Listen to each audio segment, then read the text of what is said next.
Boa noite, candidato. Muito obrigado pela presença do senhor. Boa noite. Boa noite, Tralli. Boa noite, Renata. O tempo da entrevista começa a valer a partir de agora. Candidato, 3 inquéritos da Polícia Federal investigam o seu filho, Fábio Luiz Lula da Silva. A suspeita é de corrupção e tráfico de influência em órgãos federais. A PF apura se ele usou o fato de ser o seu filho para conduzir negócios de interesse privado dentro do Palácio do Planalto, do Ministério da Saúde e também na Dataprev. Os policiais federais afirmam também que ele mantinha uma sociedade oculta com outros 2 empresários, Fernando Bittar e a lobista Roberta Luxinger. O senhor tem dito que é seu filho que tem que provar que é inocente e que, se ele for culpado, não vai haver privilégios. Mas cabe ao senhor responder pelo governo. Pergunto então ao senhor, que avaliação o senhor faz dessas acusações de corrupção e tráfico de influência na sua gestão? Veja, primeiro, Tralli, não tem nenhuma acusação. São ilações tiradas de telefonemas. Eu conheço isso muito bem, porque já vivi isso. O que eu tenho dito? Eu não sou do Ministério Público, eu não sou delegado, eu não sou juiz, eu sou presidente da República e pai do Fábio. Se o Fábio cometeu qualquer ilícito, ele terá que pagar como qualquer cidadão brasileiro que cometeu ilícito. Eu não vou afastar delegado da Polícia Federal, eu não vou fazer qualquer movimento para que meu filho seja cobertado se ele tiver erro, como outros já fizeram. Ele sabe o que eu passei, sabe o que a minha filha Maria passou, ele sabe que a Marisa morreu por conta da falsa acusação que foi feita na Lava Jato. Portanto, ele tem obrigação de não ter feito erro. Eu estou muito tranquilo com o presidente da República. Tudo o que for preciso fazer no âmbito da polícia e da justiça para apurar será dado toda e qualquer garantia. Esse é o comportamento do presidente da República. Não é do pai do Fábio, é do presidente da República, que tem que olhar para 215 milhões de brasileiros em igualdade de condições. Mas, candidato, e as mensagens obtidas pela Polícia Federal no celular dessa lobista Roberta Luxinger? Mensagens? Numa das conversas, candidato, ela afirma que seu filho entra em campo quando precisa e que os 2 eram uma coisa só. E ela diz, abre aspas, eu sou o Fábio. Numa outra mensagem, ela afirma, eu trabalho a política via palácio. Eu sou boa de costura política. Os brasileiros não merecem algum tipo de explicação mais robusta diante de tudo isso que a Polícia Federal levantou até agora? Tralli, você é jornalista e você conhece isso melhor do que ninguém. Eu fui vítima disso na Lava Jato, da maior mentira montada neste país para evitar que eu fosse presidente da República. Eu poderia ter feito qualquer coisa para não prestar depoimento. Eu fiz questão de prestar mais de 20 depoimentos. Fiquei 580 dias na cadeia, porque somente eu sabia a verdade. E eu queria provar que a imprensa estava divulgando coisas mentirosas, que o Moro tinha mentido para a imprensa, que o Deléo tinha mentido para a imprensa. Com meu filho vai acontecer a mesma coisa. Só ele sabe a verdade. Se ele fez erro, ele pagará. Não existe outro jeito. Ele não será protegido por ser meu filho, por ser meu irmão, nada. Portanto, ele sabe o que ele tem que fazer. Ele tem que provar a inocência dele. E eu tenho certeza que ele vai ser inocente. Vamos esperar o tempo. Não haverá, da parte da presidência da República, 1 milímetro de movimento para proteger o meu filho.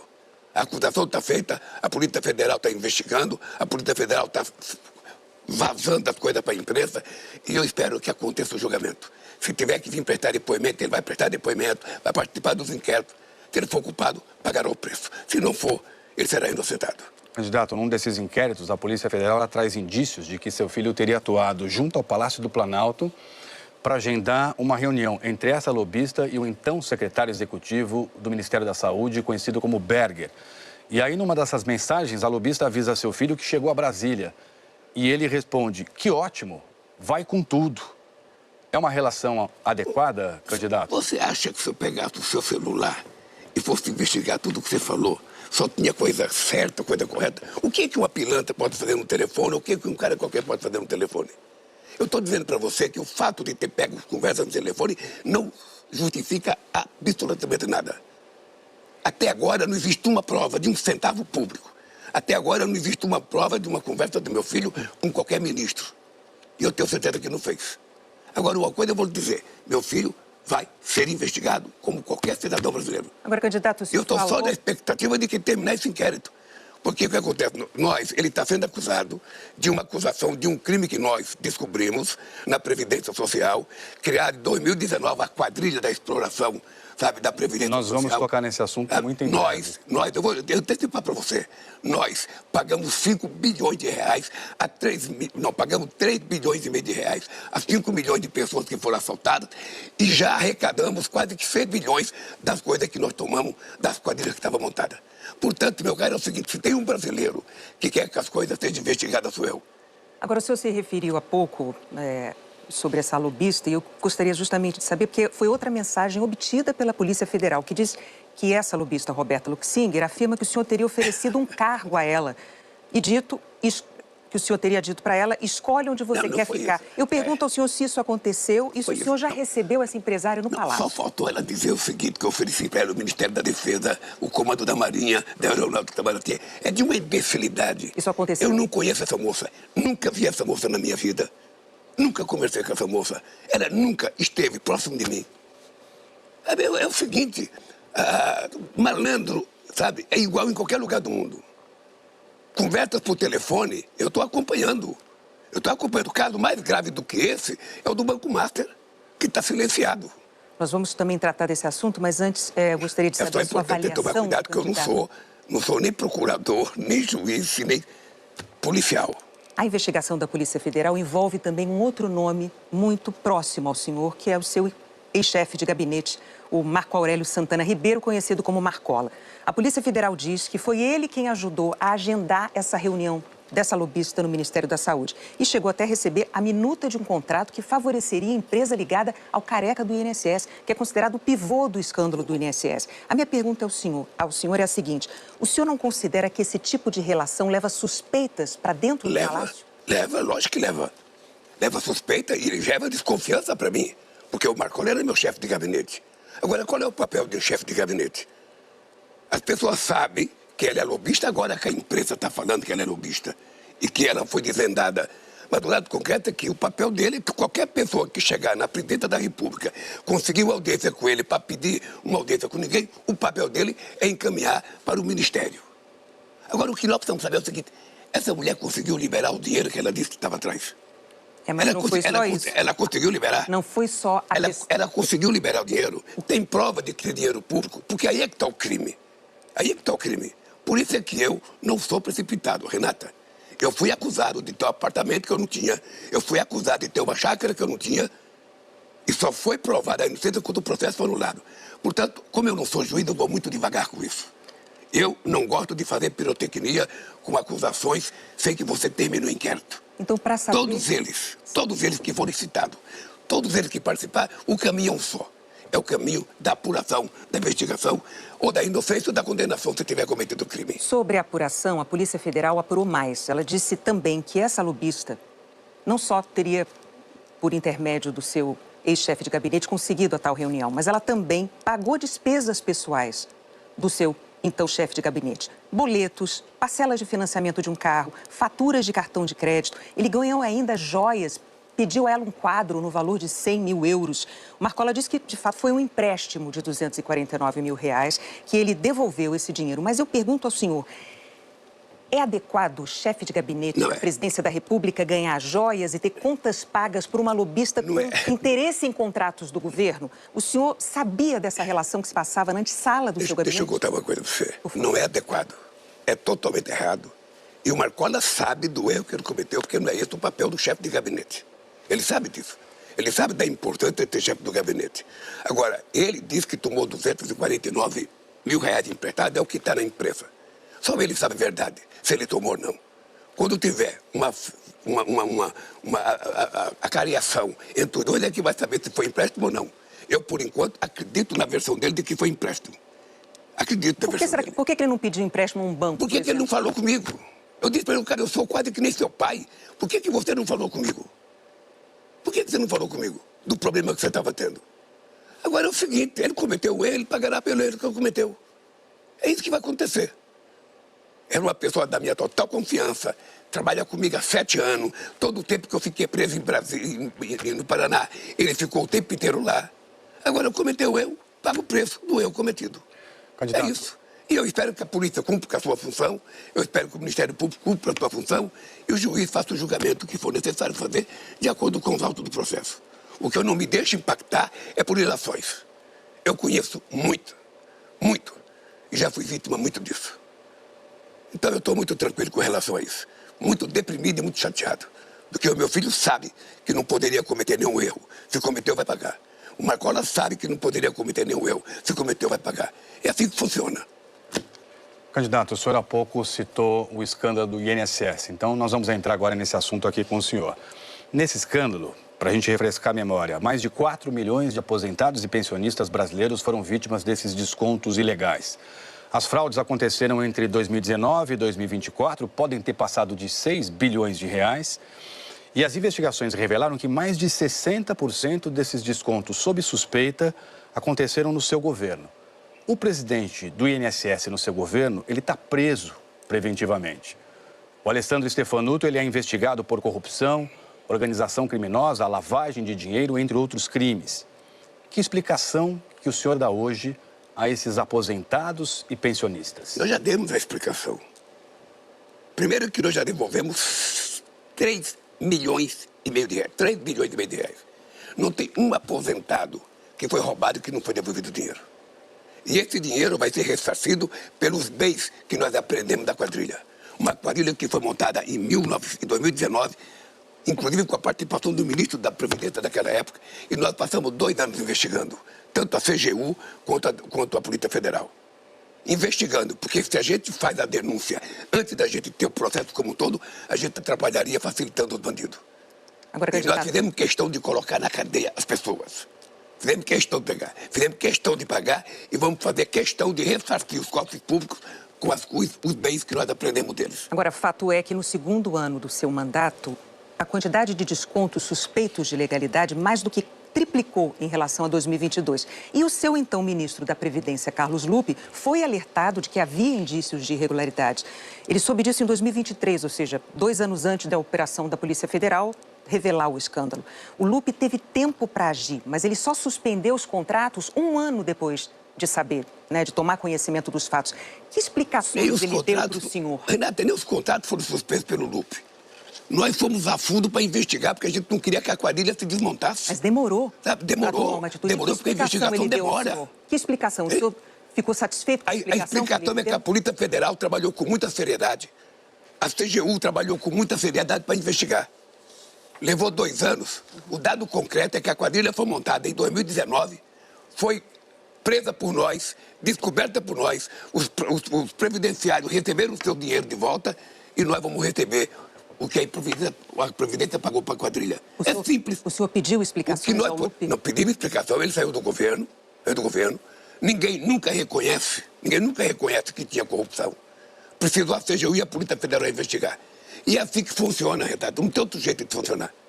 Tem coisas que passam 80 anos para se apurar, não se apura. No nosso caso, a Polícia Federal, a CGU, a AGU trabalham para que a gente coloque de pé toda e qualquer denúncia que aparecer. O senhor disse que pediu explicações a Lupe, que ele saiu do governo, mas recentemente o senhor subiu num palanque com Carlos Lupe, fez elogios a ele, recebeu o apoio dele. Então pergunto ao senhor, o senhor não vê problema em pedir voto ao lado de alguém que demorou para agir, para barrar os desvios e foi o responsável pela indicação do presidente do INSS que está preso? Deixa eu lhe falar uma coisa, ele não está condenado, ele é um cidadão livre.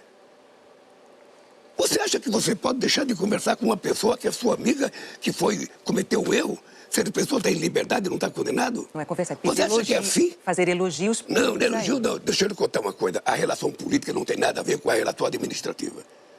Se ele tivesse cometido erro e a Polícia Federal já tivesse acusado, ele já tivesse sido condenado, era uma coisa. Ele não está. Então vamos aguardar, Renata. Vamos aguardar a investigação. Eu sei o que é isso, Renata, porque eu já passei por isso. Você sabe, como jornalista, que eu fui vítima da maior mentira montada nesse país. Que tinha como objetivo não me deixar ser candidato em 2018, tinha como objetivo desmontar a indústria de engenharia desse país e criar uma imagem negativa da Petrobras. Eu coloquei a minha cara e falei, eu vou. Eu poderia ter saído do Brasil. Eu decidi, eu vou para a cadeia, porque eu quero provar que o Moro é mentiroso, quero provar que o Dallagnol é mentiroso e quero provar que a imprensa um dia vai pedir desculpa. Porque a imprensa brasileira comprou uma mentira, vendeu a mentira e nunca reconheceu que comprou a mentira. Candidato, o jornalismo da Globo cumpriu a sua obrigação de noticiar os fatos durante essa conversa. É difícil pedir desculpa. A imprensa brasileira sabe que ela produziu um monstro mentiroso chamado Moro, chamado Delayol. Eu não esqueço do PowerPoint mentiroso contra mim. Eu não esqueço. Agora, eu me dispus... Candidato, em relação a essa... Me dispus a ir para a cadeia. Me dispus a ir para a cadeia. O senhor falou do PowerPoint. Eu só quero dizer ao senhor, por favor, em relação a essa questão do PowerPoint. Nossos princípios editoriais, nós fizemos a devida retratação sobre esse assunto. Então, eu peço que a gente siga com a entrevista, ainda sobre esse assunto tão importante para o Brasil, que se chama Previdência Social. Além de todos esses descontos indevidos, essa fraude bilionária, né, que começou em 2019, 23, 24, foi descoberta só depois. Tem um problema sério hoje ainda no Brasil que afeta aposentados e pensionistas, que é a fila do INSS. Quando o senhor assumiu esse terceiro mandato, o senhor prometeu zerar essa fila, não zerou a fila. Hoje ela está na casa de 1.300.000 pessoas. Então, eu pergunto ao senhor, o que é que o senhor vai fazer, se reeleito, para oferecer mais qualidade nesse serviço essencial para os brasileiros? Se você prometer que vai a Brasília, eu, a semana que vem, vou anunciar que a fila zerou. A espera de 45 dias vai estar apenas em 251.000 pessoas, que é o normal. Você não pode deixar de dizer, Trali, que no meu governo, os aposentados recebiam aposentadoria, recebiam uma carta em casa dizendo: você tem tempo de aposentadoria, pode me receber. Uma mulher que dava à luz, ela recebia o pré-natal quase junto com a criança. Uma pessoa que estava doente, era imediatamente. As pessoas recebiam em carta os benefícios. Eles desmontaram o Brasil, desmontaram a Previdência. Nós chegamos, tinha 3 milhões de pessoas na fila. E nós vamos entregar agora a fila terminada na Previdência Social. Você está convidado antecipadamente para ir a Brasília assistir o ato em que a gente vai comemorar com os aposentados. A semana que vem. Candidato, caso Master, um aliado histórico seu aparece nas investigações. Jacques Wagner, que até junho era líder do governo no Senado. A Polícia Federal apura se ele recebeu um apartamento com propina em troca de promover interesses do banqueiro Daniel Vorcaro na Bahia e no Senado. Apesar dessa investigação, o senhor continuou demonstrando apoio e pediu, inclusive, votos para o Jacques Wagner. Por isso, eu lhe pergunto, antes de pedir votos para ele, não é preciso aguardar as investigações desse caso, esclarecer, de fato, o envolvimento dele nesse caso? O Banco Master causou um prejuízo a esse país de 60 bilhões de reais. 60 bilhões, não foi 60 dólares, foi 60 bilhões de reais. Sim. E tem muita gente nesse país envolvido. Até agora não está provado que o Wagner tem relação com o Banco Master. O Wagner tem relação com o Augusto, que na época não era nem do Banco Master. O que eu não posso admitir para mim e aceitar é que eu possa fazer política vivendo de ilações todo santo dia. Você tem um processo, tem uma apuração, tem uma investigação, as pessoas são inocentes até prova em contrário. As pessoas são inocentes até prova em contrário. Se um dia, Renata, você for acusada, você torta para você ter amigo que acham que você é inocente até provar sua culpa. Mas pedir voto para ele antes das ele é senador da República. Ele é senador da República, é candidato à reeleição. É um homem que tem relação comigo há 45 anos, desde o tempo de sindicalista. Eu não posso colocar em dúvida o comportamento e a relação do Wagner comigo por conta de uma eleição. Não posso. Eu posso dizer, eu tenho consciência que o Wagner é honesto. Tenho consciência. Se ele cometer um desvio, vai acontecer com ele o que vai acontecer com qualquer pessoa. Vai pagar o preço do erro que cometeu. Eu não sou uma pessoa que mudo de calçada quando encontro um amigo que está sendo acusado de alguma coisa, não. Até prova em contrário, todos são inocentes. Candidato, vamos falar de contas públicas e ajuste fiscal. Eu acho que é da hora de falar, porque vamos lá. Eu estava parecendo que eu estava no Ministério Público. Aqui. Candidato, a dívida pública no seu governo ultrapassou os 10 trilhões de reais. E além do tamanho da dívida, o problema é a direção que ela está tomando. A gente chama de trajetória da dívida. No seu governo, a dívida disparou 10 pontos percentuais, atingiu 82% do PIB. E essa trajetória, ela pressiona os juros que encarece o crédito, que dificulta o investimento e que pesa no bolso das famílias. O seu programa de governo menciona uma necessidade de um ajuste fiscal, mas não traz metas explícitas para os próximos 4 anos. Então, quero saber do senhor quais são as suas metas e para que percentual do PIB o senhor pretende trazer essa dívida? Renata, eu pensei que uma jornalista da tua qualidade, da tua competência, pudesse começar essa pergunta falando diferente, Renata. Você poderia dizer, presidente Lula, o senhor foi o único presidente na história do Brasil que fez superávit primário durante 8 anos do seu primeiro mandato. Dos países do G20, eu fui o único que fiz superávit primário durante 8 anos. Nunca tive problema fiscal nesse país. Você acha que o Brasil está com um problema de dívida pública? Porque nós chegamos a 80%, sabe por quê? Porque nós temos há mais de 10 anos sem crescer. Você sabe quando é que o PIB voltou a crescer acima de 2%, Renata? Quando eu voltei à presidência da República. Você se esquece que eu deixei esse país crescendo 7,5% em 2010? Você se esquece que eu deixei esse país crescendo 7,5%? E quando eu voltei, ele estava crescendo 1%. Ele só cresceu 3%, sabe, em 2023, 2024, 2025. Então, deixa eu te falar uma coisa. Na medida que você começa a crescer a economia, o PIB começa a cair, a dívida começa a cair com relação à dívida. 80% de dívida, sabe, um país... Não é muito se você olhar para os Estados Unidos, essa não olhar para o Japão, olhe para a Itália. Essa trajetória... Você sabe qual é a dívida dos Estados Unidos? 120% do PIB, é 40 trilhões de dólares. Olha, o que é importante é o seguinte, uma dívida, sabe, uma parte dela é por conta da taxa de juros. Que vocês defenderam a vida inteira um Banco Central independente. Candidato, o seu ministro... Você está lembrado do Fernando Henrique Cardoso? Trocou 3 presidentes do Banco Central. Eu entrei e fiquei 2 anos com o presidente do Bolsonaro.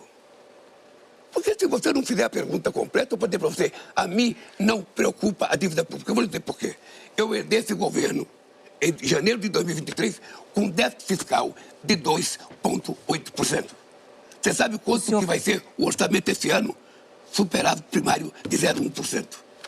Portanto, se tem alguém nesse país que tem responsabilidade fiscal, sou eu. E nem a trajetória da dívida o preocupa. Eu quero a trajetória de baixar a taxa de juros. Porque tem uma coisa que nós temos que entender, Renata. Nós pegamos esse país numa situação, nós não tínhamos orçamento para governar.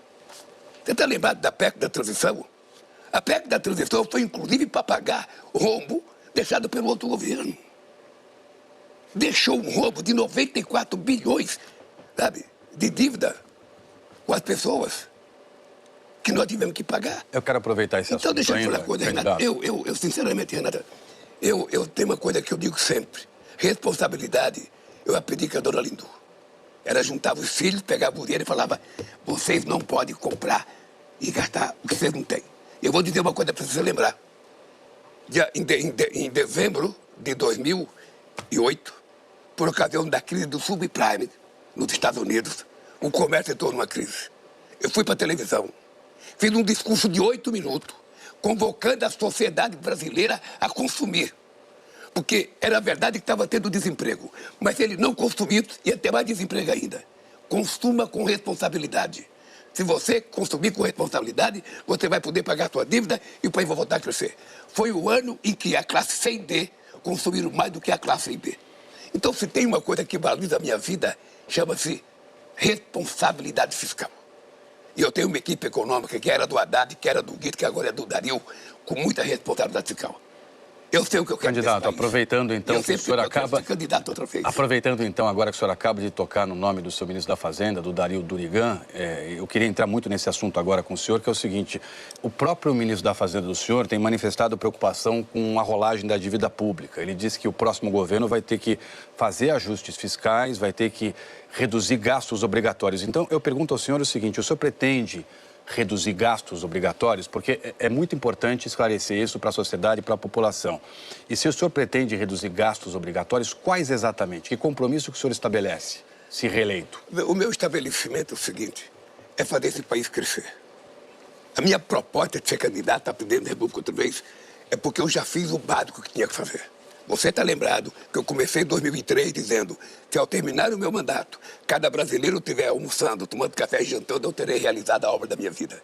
Eu fiz mais do que isso. Depois eu fiz o PAC no segundo mandato.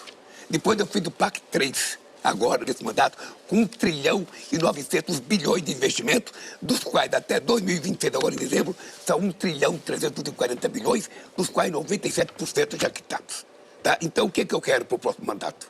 Eu quero fazer uma revolução tecnológica nesse país. Eu quero voltar a fazer com que esse país seja disputar com o mundo rico. Esse país vai ter que ser dono do minério críticos das terras raras. Esse país vai ter que aportar numa inteligência artificial com linguagem portuguesa. Esse país vai ter que tentar fazer uma reforma para que a gente tenha a nossa defesa tomando conta de 8 milhões e meio de quilômetros quadrados, que está totalmente abandonado. E nós estamos vendo que nós temos, depois da China, possivelmente a gente seja o país que tenha mais minérios críticos e terras raras. E você percebe que está sendo vendido enquanto a gente não faz a regulação. Eu tive com a Columba essa semana pedindo para ele, vamos aprovar a regulação para que a gente não permita que as nossas riquezas sejam vendidas, porque isso, se a gente souber extrair, sabe, transformar e produzir os materiais que a gente pode, fazer bateria, fazer chip, fazer celular, aqui dentro do Brasil, a gente vai estar criando um passaporte para dar oportunidade para a juventude brasileira, sabe, ter orgulho de que no seu país ela vai ter condições de estudar, de trabalhar e de ganhar a sua vida. É esse o futuro que eu quero para o país. E é por isso que eu estou pleitando um quarto mandato. Porque eu já acabei com a fome 2 vezes. 2. Você sabe que quando eu votei agora, esse país estava destruído. Destruído. O déficit era 2,8%. O último foi 0,8%. E agora, nesse orçamento, vai ser positivo. Nós vamos fazer superávit esse ano. Candidato, porque depois... sabe o que acontece, Trali? Eu aprendi muito cedo. Posso avançar se eu gastar nos assuntos, mais por favor? do que eu ganho, eu não vou conseguir realizar nada. Eu vou me perder. Então, na próxima pergunta, eu vou lhe contar a minha conversa com o FMI. Esse país daqui, porque se a gente não contar, a meninada que está ouvindo a gente não entende. Esse país daqui devia 30 bilhões de dólares. Esse país daqui, o Malan não conseguia uma audiência com o FMI. Esse país daqui não podia pagar suas importações. Quando eu assumi a presidência, todos os economistas diziam que o país estava quebrado. Pois bem, o país não quebrou. Eu paguei 30 bilhões do FMI. Fiz a primeira reserva de dólar desse país de 270 bilhões de reais, que é o que segura a estabilidade econômica desse país até hoje. Ainda falando sobre economia, sobre essa questão de dívida pública, quero muito ouvir o senhor sobre a crise nas estatais. As estatais brasileiras federais estão acumulando um prejuízo de 20 bilhões de reais no seu governo. E o caso mais emblemático, mais grave, é o dos Correios. Já são 4 anos seguidos de prejuízo. É um rombo histórico. São 15 bilhões de reais, candidato. A própria direção da estatal diz que parte da crise se deve à baixa qualidade na operação da empresa. Não ter eficiência num setor cada vez mais competitivo significa risco de prejuízo. O senhor considera vender os Correios? Deixa eu lhe falar uma coisa, tá? Você já era nascido em 1985.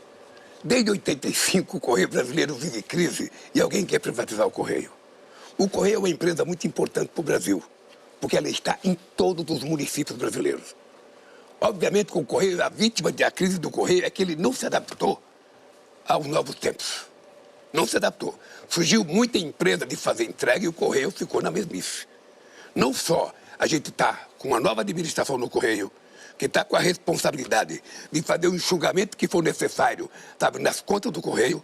Se for necessário fazer associação com empresa, nós faremos com empresa brasileira ou com empresa estrangeira, porque a gente quer um Correio prestando serviços junto com qualquer outra empresa. O senhor garante, então, que o Correio vai sair dessa crise? Garanto. Vai sair desse rombo, vai sair dessa dívida toda? O senhor não considera vender? Não considera vender, Não considero vender o Correio, não considero. Candidato. Eu considero recuperar o Correio, sabe? E para ele prestar serviço de qualidade ao povo brasileiro. A gente vai continuar assim. Candidato, vamos falar de educação? Vamos. Vamos falar do acesso à escola entre jovens de 4 a 17 anos, que está na casa dos 97%, está perto da universalização, o que é bom. Mas a gente sabe que acesso não é a mesma coisa que aprendizagem. E um estudo do Todos pela Educação, divulgado agora em agosto, mostra que 6 em cada 10 jovens brasileiros terminam o ensino médio na rede pública sem aprender o básico em matemática. Eu quero saber do senhor por que esse resultado e qual é o seu plano para melhorar, se o senhor for reeleito. Então, deixa eu te dizer uma coisa, Renata. Se tem uma coisa que eu tenho orgulho, é que o Brasil nunca teve um presidente da República que cuidasse da educação como eu cuidei. Eu sou o presidente da República que mais coloquei aluno em escola de tempo integral. Nós fizemos um pacto com os prefeitos para a alfabetização das crianças na idade certa, que a gente previa até 2030 chegar a 80% dos jovens. Chegamos a 66% no primeiro ano desse acordo. Porque as coisas estão evoluindo muito. Eu criei o Fundeb para garantir que os meninos do ensino médio não desistissem da escola. 500 mil desistiam por ano para ajudar no orçamento familiar. Nós criamos o Bolsa Família, ou melhor, nós criamos o Pé de Meia, garantindo uma conta, uma poupança para o jovem para ele não desistir da escola. Isso diminuiu a evasão no primeiro ano em mais de 60% dos alunos. E sou o presidente que mais fiz universidade nesse país, mais fiz institutos federais.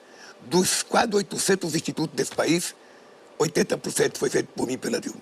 E com relação a essa dificuldade do aprendizado? Veja, a dificuldade no aprendizado, você tem que entender, o estado como o Ceará, a molecada é mais evoluída que em São Paulo.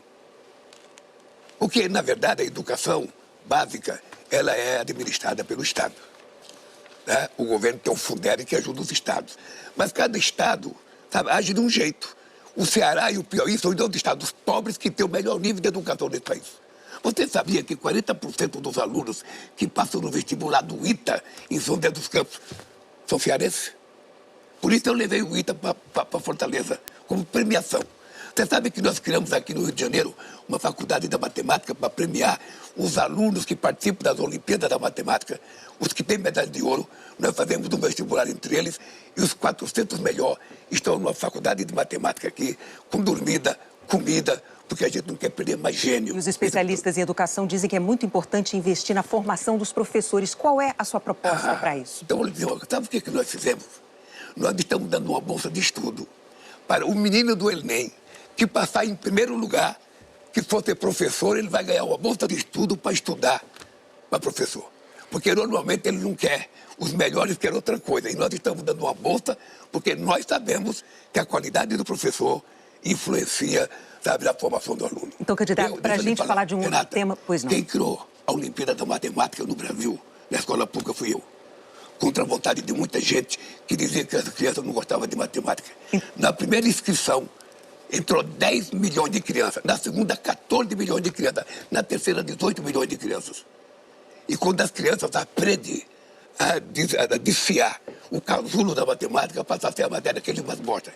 Então agora, o futuro, por isso que eu quero um quarto mandato, nós precisamos colocar muita gente para fazer matemática, muita gente para fazer engenharia, muita gente para aprender esse mundo digital e discutir inteligência artificial, porque nós não queremos ficar subordinados à briga dos Estados Unidos com a China. Agora, antes de encerrar, eu gostaria de ouvir do senhor sobre um tema muito importante, que é segurança pública. Uma das maiores preocupações do brasileiro hoje. Exato. Nos últimos 24 anos...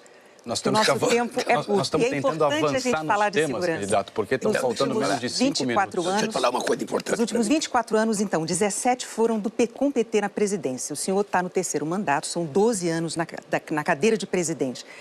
Na sua avaliação, candidato, por que, nesses mais de 20 anos, o crime organizado se espalhou pelo Brasil? Preciso ouvi-lo sobre isso. É importante que a gente contribua para formar pessoas que estão nos assistindo. Na Constituição de 88, a Constituição aprovou que a segurança pública era da responsabilidade do Estado. A sociedade civil estava cansada dos militares terem ingerência nas políticas estaduais e nós, então, a pedido de todos os progressistas da Constituinte, demos para o Estado. O governo federal ficou com a Polícia Federal, com a Polícia Rodoviária Federal e com a Polícia Penal. Eu estou discutindo no Congresso Nacional, foi colocado para votar agora. Por isso que eu almocei com o Columbre e com o Hugo Mota, votar a PEC da Segurança Pública, porque a hora que for aprovar a PEC da Segurança Pública, eu crio o Ministério da Segurança Pública. Por que eu vou criar o Ministério? Porque primeiro eu quero estabelecer qual é a participação de cada ente federado da segurança pública. Qual vai ser o papel da União, qual vai ser o papel do Estado e qual vai ser o papel do município. Porque aí sim a gente vai trabalhar muito forte, talvez desmanado. Teve muitos governadores que não quiseram. Tarcísio não quis, Caiado não quis, porque não querem que o governo federal se meta na segurança pública. Candidato, aproveitando, e nós achamos então, que a segurança pública... Posso aproveitar esse gancho que o senhor falou da coordenação entre governadores, a PEC da segurança, que o senhor está tentando passar no Congresso Nacional? Lembrando, então, que o senhor vai completar 12 anos como presidente. O PT governa a Bahia tem 20 anos. E a Bahia hoje tem 5 das 10 cidades mais violentas do Brasil. O maior número de mortes violentas de crianças e adolescentes é o triplo da média nacional. Por que o PT não tem conseguido coordenar ações eficientes em segurança na Bahia, mesmo governando o país e o Estado ao mesmo tempo e há tanto tempo, candidato? Não seja injusto com a Bahia. Nenhum governador do Brasil, nenhum, conseguiu resolver o problema da segurança pública. Nenhum conseguiu segurar. Se você pegar do Iapau, Caxias, ninguém conseguiu. Ninguém. Você é de São Paulo, outra. Mas nem tem o governo do Estado e o governo federal, candidato. E você, muito menino, cansou de ver as campanhas do Maluf lá em São Paulo? Bandido bom é bandido morto. Cansou de ver carreta passeando com um artista fantasiado de prisioneiro? Ninguém consegue resolver. Só vai conseguir se a gente tiver muito investimento em inteligência. É isso que eu quero fazer. O que é que eu quero fazer? Aprovando a PEC, nós vamos criar o Ministério da Segurança Pública, vamos definir qual é o papel da Polícia Federal nos estados, porque você sabe que a Polícia Federal não pode investigar crime nos estados, a não ser que seja crime federal. E nem sempre os governadores pedem. Se não fosse a Polícia Federal, a gente não pegava o assassino da Mariela aqui. E o governador não queria que a gente viesse investigar. Então, o que é que eu quero? Nós fizemos agora, aprovamos uma lei de facção, estamos trabalhando a questão do combate ao crime organizado, por isso eu fui levar para o Trump uma proposta por escrito. Se os Estados Unidos quiserem trabalhar junto com o Brasil para combater o narcotráfico e o crime organizado, o Brasil está pronto e preparado. Montamos uma base da Polícia Federal em Manaus para tomar conta da fronteira, com representantes de policiais de cada país da América do Sul, para que a gente possa enfrentar. Por quê? Qual é o meu desejo? O meu desejo é recuperar o território do povo. Sabe, aquela rua é do povo do Rio, não é do bandido. A escola é do povo, não é do bandido. O bairro é da escola. Nós precisamos então enfrentar isso. E enfrentar uma coisa mais grave, que é enfrentar o do andar de cima. Como nós fizemos a Operação Carbono Oculto, que foi a maior operação já feita na história desse país. Nós estamos preparados para muitas operações. O que eu quero é que prefeituras importantes, como o Rio de Janeiro, São Paulo, tem que ter policial com ação de policial. Não pode ficar o policial sem poder prender. Se a gente fizer uma combinação de criar uma espécie de SUSP da segurança pública e a gente trabalhar conjuntamente, eu posso te garantir que o povo brasileiro vai ganhar. E por isso que eu fui conversar com o Alcolumbre. Vamos aprovar a PEC, porque aprovando a PEC, eu crio o Ministério na semana seguinte. E depois de criar o Ministério, não é que ele vai funcionar rapidamente, não. Eu vou ter que convencer o Dario, que está assistindo o programa daqui, de que tem que colocar recurso, porque Candidato, a gente tem uma polícia eficiente e a gente acabar com o crime organizado, a gente vai ter que ter muito dinheiro. Candidato, o nosso tempo acabou. Eu peço agora que o senhor faça as suas considerações finais, a sua despedida do eleitor. O senhor tem 1 minuto. Renata e Trali e telespectadores, sabe que estão nos assistindo, eu quero dizer para vocês que eu vivo hoje, aos 80 anos, o melhor momento da minha passagem pelo planeta Terra. Eu tenho consciência do que nós fizemos nesse país. Eu tenho dito para todo mundo que se você pesquisar desde a proclamação da República até o dia de hoje, você não vai encontrar nenhum governo que fez a quantidade de política de inclusão social que nós fizemos. É muito estranho dizer que o metalúrgico sem diploma universitário é o presidente que mais fez universidade nesse país. É muito estranho dizer que um presidente sem diploma universitário foi o que fez mais instituto federal nesse país. É importante dizer que quando eu cheguei na presidência, nós temos 5 milhões de trabalhadores no mercado de trabalho com diploma universitário. Hoje nós temos 25 milhões. E eu quero chegar a 50. Porque eu quero que o Brasil seja exportador de inteligência e de conhecimento. Eu não quero que o Brasil continue exportando, sabe, minério de ferro, soja e milho, sabe, que é muito importante. Mas é importante a gente exportar a inteligência, que é isso que vai dar competitividade. Nós vamos fazer um forte investimento em educação, vamos apresentar um plano de educação. Terminou o tempo, candidato. Então, obrigado. Quero agradecer muito a entrevista. Muito obrigado aqui pela sua presença. Obrigado, Trado. Obrigado, Renato.